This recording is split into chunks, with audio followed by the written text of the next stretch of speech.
nobody ever prepares you for when you're trying to sell something as a young lady is this. Sometimes people are not interested in what you're selling, they're interested in you. Back in the university, I was constantly looking for ways to make ends meet. I remember setting a personal target for myself to make at least 3,000 naira daily. And one of the ways I did this was by selling my ginger drinks. So on this particular night, I stepped out as usual, battles in hands, sales mode activated, ready to meet my potential customers, And then I met him.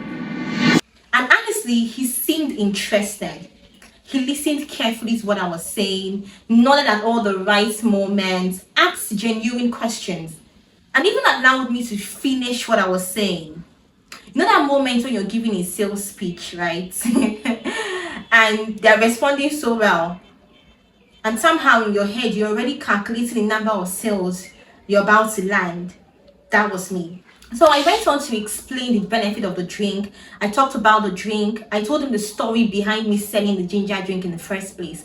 I took my time to give this man a full presentation. And before I could celebrate instantly, he followed with, "Can I have your number?" And genuinely, at that time, I didn't think much of it. Like, after all, it could become a potential customer, right, later. So I went on to share my number. At that time, I already started taking my business more seriously. I was already working on branding. I was posting my products regularly on WhatsApp. I was already building a customer base. So naturally, I thought he was going to place an order. But whenever he messaged me, it was never about ordering my product. It was never about asking essential questions about my product.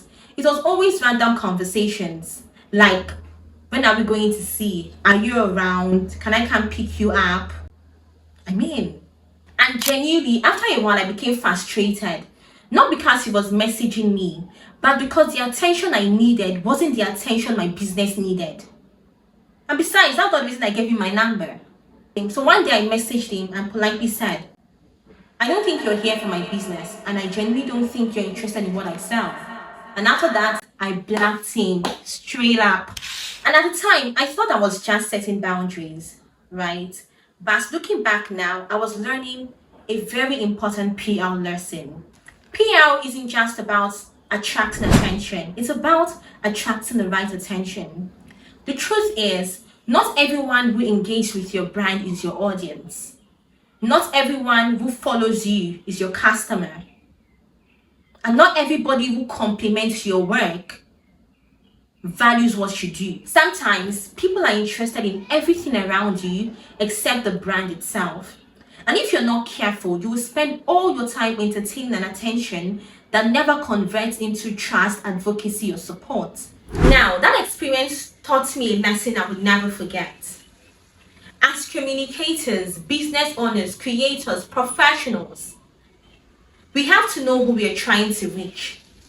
Because when you know your audience, it becomes easier to recognize who your audience isn't. And contrary to what many people think, that's not rejection, that's clarity. Looking back now, I don't see it as a failed sale. I see it as one of my earliest lessons in audience identification and brand positioning. Because the goal isn't to get everyone's attention. The goal is to connect with people who genuinely need what you offer. And that's the everyday parts of PR nobody talks about. Now, listen to what I learned. Not every attention is valuable attention. PR is knowing the difference. Okay, let's crack that tea. If you enjoyed this storytelling, you know what to do now. Just give it a thumbs up, like, leave a comment. I want to hear. Alright. See you on the next.